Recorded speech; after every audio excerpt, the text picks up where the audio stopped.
Hey, it's Martin Roberts off the telly here. Thank you for joining me on this journey of I don't know what as I renovate a hotel, pub and restaurant in the Rhondda Valley in South Wales. It's a project I embarked on 2 years ago. It's still going. But we've put together a little taster of what we've been doing over the last 2 years and some of the characters who have been guiding me and helping me with what is without doubt the biggest challenge of my professional life. So I hope you enjoy this episode. Sit back and enjoy my exploits in the Welsh valleys. Oops. I bought a pub.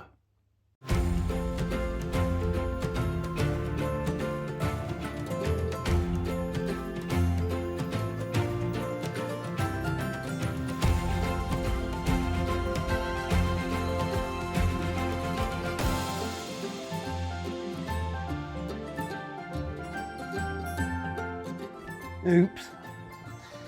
I bought a pub.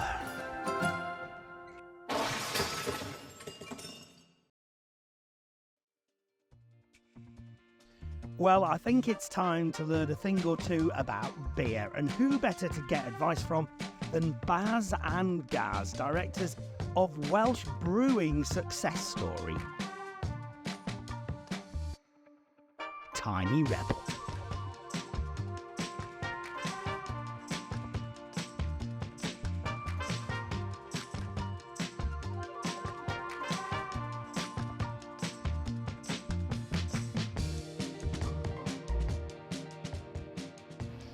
Brad, good to meet you. Good to meet you too, Martin. So tell me a bit about Tiny Rebel.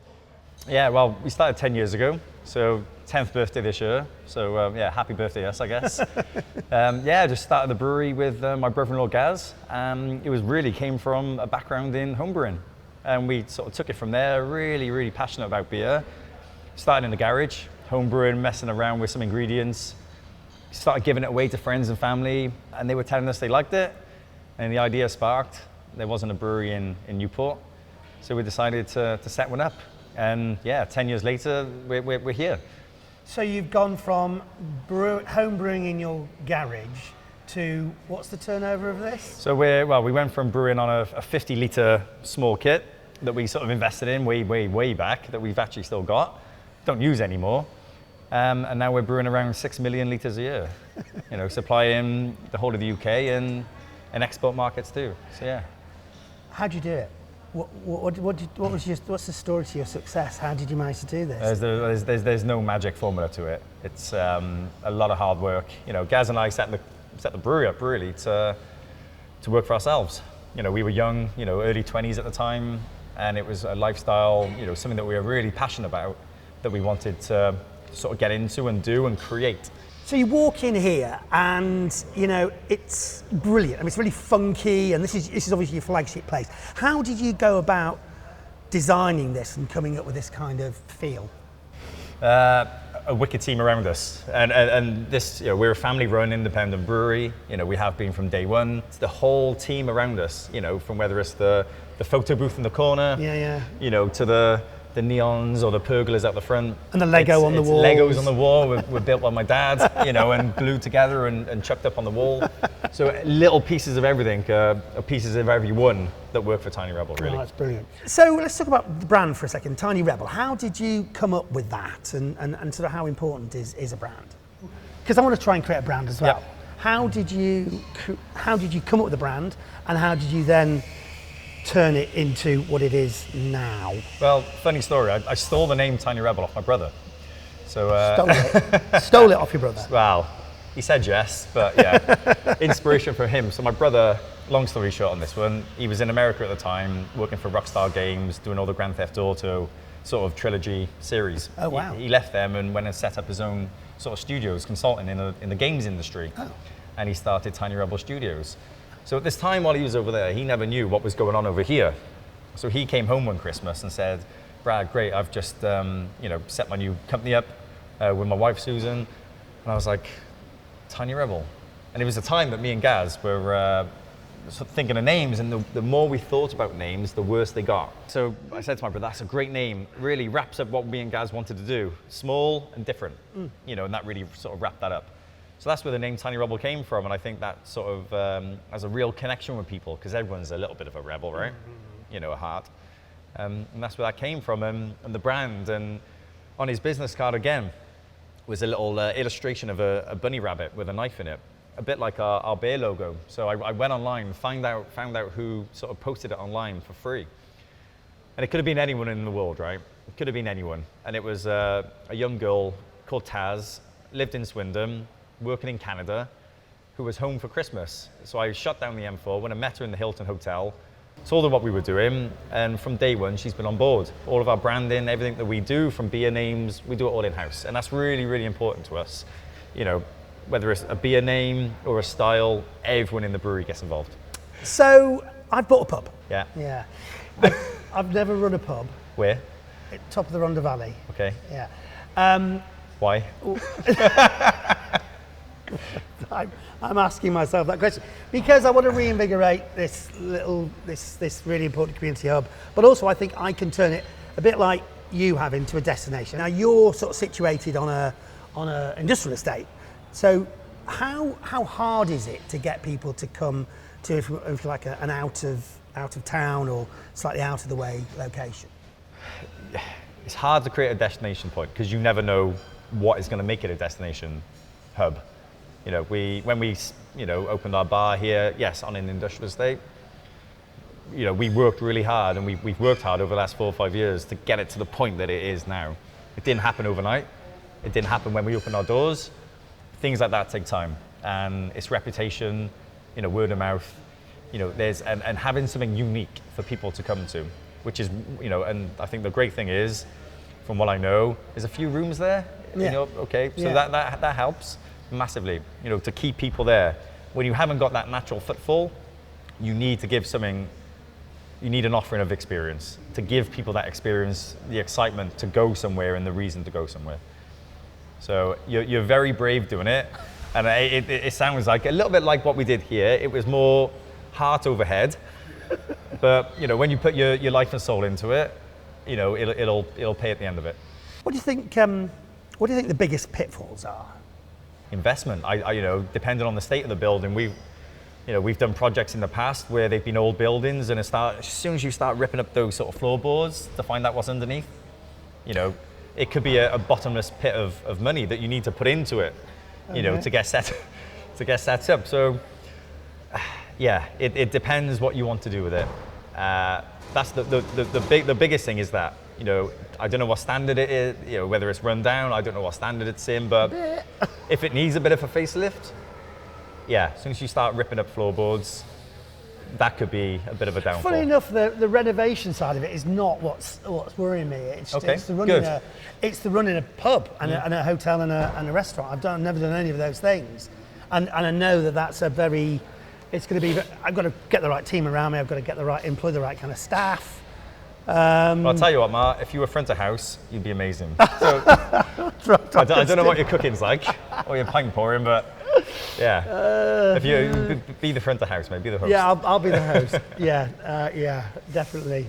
And cut out the basil faulty, definitely. But costs, you know, are huge. Staff costs, you know, especially when you haven't got that natural footfall that maybe you haven't got up there, or it might be seasonal. You know, they're hard to manage because they change day to day. So obviously, looking at sort of the bigger picture of the economy at the moment, it's, you know, we're in tough times. We've got the cost of living crisis, we've got energy prices going through the roof. It's obviously going to be affecting you. I mean, how much of a concern is this, you think? Well, go back 2 years, you know, we've had pandemic, you know, we've had CO2 shortages, you know, we've had staff shortages because of the pandemic, you know, on top of, you know, energy now. There is a lot that's just been, you know, relentless really. You know, it's just boom, boom, boom, boom, boom. And naturally footfall is down, you know, within hospitality. People are spending less, they're watching their money a bit more. You know, but when they do go out, they want that experience, you know, to go out. And it's very tough at the moment. It's very tough. I think, you know, the beer industry is on a bit of a decline also, you know, so you're brave, you know, doing what you're doing, and yeah, but I'm sure it'll, you'll make it work, Matt. I'm sure. But it's managing costs. We all know cash is king, so managing those costs are key. So I think I'm going to need all the help I can get here. Would you be a bit of a mentor as the project progresses? Yeah, I think so. Never done it before, but But there's one thing missing. We haven't even sampled the beer. Should we go to the bar and sample a few? Come on then. Let's go. Right. So what have we got here? Right, Matt. So, being a landlord, up and coming, inspiring, you need to know your beer. Right. Okay. So what we've got here is our 313 lager. We've got our Pump Up the Jam Donut Pale Ale. Wow. Okay. And we've got our flagship Club Tropica. Right. Tropical IPA, 5.5%. Okay, sounds good. Hey guys. Hey, hello. Hi, how you doing? You joined us just at the right time. We're just sampling the the products of all your efforts. Yeah. You ready for the first one? I am. So, in terms of choosing what kind of beers that I'm going to serve, how do I do that? Well, it depends what you want to do. Whether you want to be more local, sort of local independent, or big, sort of factory, should we call it, brewed Okay. beers. So really, what we do is very small scale, small batch. So we do anything from IPAs, lagers, pale ales. So it really depends what your flavor profile is. And what I would suggest is, putting on the bar stuff that you like, Okay. that you want to sell. So talk me through these then. What have we got here? Well, I think the first one is our 313 lager. Now, every kind of beer that we do, we always put a little spin on it. What we don't want to do is kind of be the norm, always a little bit different, a bit of a USP to it, really. So our 313 lager is kind of, when you smell it, you get that kind of grapiness, slight bit of grapiness to it, bit of kind of wine-like. Not too much because it is a lager at the end of the day, but we didn't want it to be like a macro lager where it's kind of bland and boring. It's a little bit different, has that kind of really nice. uniqueness to it, but I could drink that. yeah, very nice, but slightly different. So I think that's You're the key. missing out here, by the way. Right, how many kegs do you want of that? So I can get your order in now. Well, no, we need to talk about that though, because no, seriously, I need to stock my bar with drinks. So how do I go about that? What's the process? Do I buy it? Do I commit? I mean, what do you deliver it to me? I mean, how much do I buy? I mean, how much does it cost? I mean, how much do I sell it for? Yeah. Well, I mean, I'm sorry, I don't know these basic things, but I don't. margins are, that's one thing you need to manage. You're talking around a pub, managing costs. Margins is one of the main things you need to sort of manage. So how much can I buy beer for, and how much can I sell it for? Depends what you're buying, where you're buying it from, how much you're buying Well, of it. okay, let's talk about So you. There's a lot around Let's it. strike a deal So- while I'm here. Right, so what can I buy a barrel of that for? So that would cost you anywhere between, well, depending on the three beers, anywhere from £85 up to maybe £120 for 30 litres. 30 litres. So depending which beer that you want, so And how much does that mean a pint? How much am I buying it for a pint? So break it down into pint with your margin on. It may be anywhere from £4.50 a pint, up to £5.50 to £6 a pint. And how much money am I making if I sell it at £4.50 a pint? So you could be making anywhere from £1.50 a pint to £2 a pint. Okay. Or, Right. on the lower scale, maybe £1 a pint. So that's why you need to. There's not a mass amount of margin in it. So you've got really got to dial in on your margins. Not just on beer, but also on your food, your wines, your spirits. It's across the board, Matt. Right, okay. Okay, let's talk about the next one then. So the next one of my favourites, this one. This is just the wacky one. I think Brad talked about it before. Pump Up the Jam. So yeah, Pump Up the Jam. It's our Jam Donut Pale Ale, one of our most popular beers. Why Jam Donut? Well, why not? I mean, we always try to make funky beers, and but I mean, you get the colour on it. You get that kind of that reddish hue to it. It's You can smell jam. Yeah. I mean, that's obvious, I guess, but you get kind of that doughiness to it as well. You get that on the nose, and obviously the raspberry. And wow. I'm not sure I'd want to get drunk on this. well, you can have a few. You need to buy a few barrels of it as well. So I do. Well, yeah. Okay. And will you supply me? I mean, do I 100%. need to guarantee a certain amount of barrels a week or anything? Or No, I'm guessing you're a free house, Mark. Yeah. So you can buy from anyone. That's a great thing. For what you've got, you can buy from anyone. Right. Okay. Wow. Great. enjoyed that one. Yep. Okay. And what's the final one? So the final one is our flagship beer, Okay. Club Tropica. So this one came around about 7 years ago now, and it came out as a one-off, as a special. So it's an IPA, an India Pale Ale, so more kind of hop forward, a little bit stronger, 5%. But what we thought with this is kind of IPAs at the time were very bitter. We kind of wanted to sweeten the beer up slightly as well. So we had a little bit of fruit juices to it. So to get that sort of pineapple, kind of passion fruit, peach, along with sitting alongside the hops. That's very nice. Does very well. What are these things called? So there's a difference. So your cask ale, Right. and then you got what we call sort of craft keg. Keg. So yeah, same product. And either Gaz, do you want to explain a little bit to Matt about this is Gaz's bread and butter cask ale? Absolutely Yeah, loves so it. I think- This is what you call real ale, is Yeah, it? Real so- ale, yeah. So basically, cask ale is the kind of the most purest form of ale, of beer. It's a British invented. It's our product. It's a fantastic drink, in my opinion. It's unrivaled anywhere in the world. So it's the most natural form, really. As soon as the beer comes out of the tank, it gets put into the barrel, sealed up, and literally straight to the pub after a week or two after its conditioning phase. And then it's literally pumped out. There's no kind of artificial gases going into it. It's literally pumped out, sucked out of that barrel into your pint glass. And Somebody somewhere has told me that it goes off quicker, though. well, is that right? it does, yeah. And How I mean, quickly have you got to drink it? that's probably the hardest part about cask beer. You have around sort of 3 days to 4 days maximum. Oh, wow. Where you can, you have to sell those 72 pints because it's such a natural product. You've got it's not a pressurized system. So you have air going into the barrel as you're sucking it out. And that can make, obviously, the beer just go off a little bit quicker. So it's all about freshness. You will not get a fresher beer than you will on cask. And how long with the beer in the normal sort of keggy things? So with a last? keg, as soon as you open a keg, again, you'll get that extraneous CO2 put on top of it. It'll put a blanket, it keeps it fresher. So you've probably got about 2 weeks as right, opposed okay. to 3 to 4 days. Right, okay. So that's yours, that's your main one, okay. Yep. Right. Delish. Well, can we strike a deal here? Will you be featured in my pub? Will you?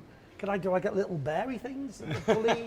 Can I go? Yeah. I'm sure we could help out. We could do a meet the brewer as well. We could Meet come the- up and serve all our beers, and we could have a chat to the guests and how we started. Okay. And Well, I think seriously putting on events like that is gonna drag people in, isn't it? I think so, especially for the local communities, because the valleys are kind of notoriously, they don't have a kind of a big selection of kind of these sorts of beers in the valleys.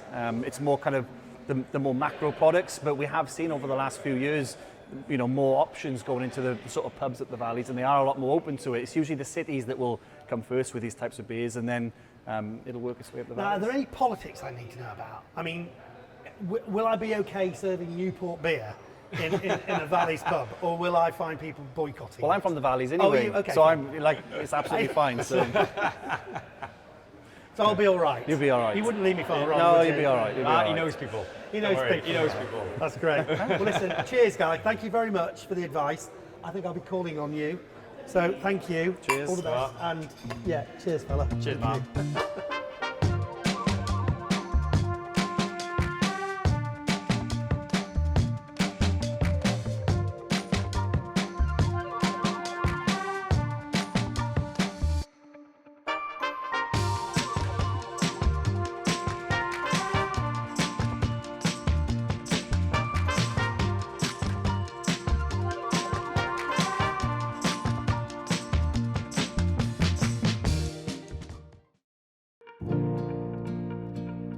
Next time, local builder and entrepreneur Oliver doesn't pull the punches. What advice would you give me? Gotta skip you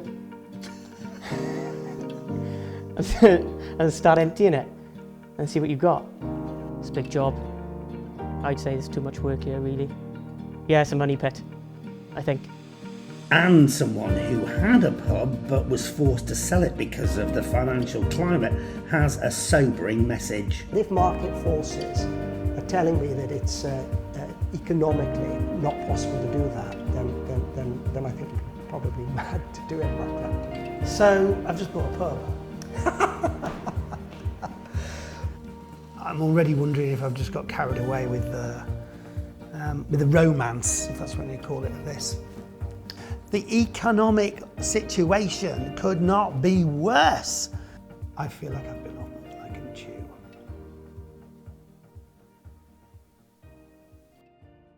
Well, thank you for watching. I hope you enjoyed that. There's going to be other episodes of Oops, I Bought a Pub, so make sure that you set the reminder, make sure you tell your friends, make sure you subscribe to the channel, But for now, thank you for watching my exploits. And keep your fingers crossed for me. It'll all turn out all right, I'm sure. Do I sound convinced? No, you will. Thanks for watching.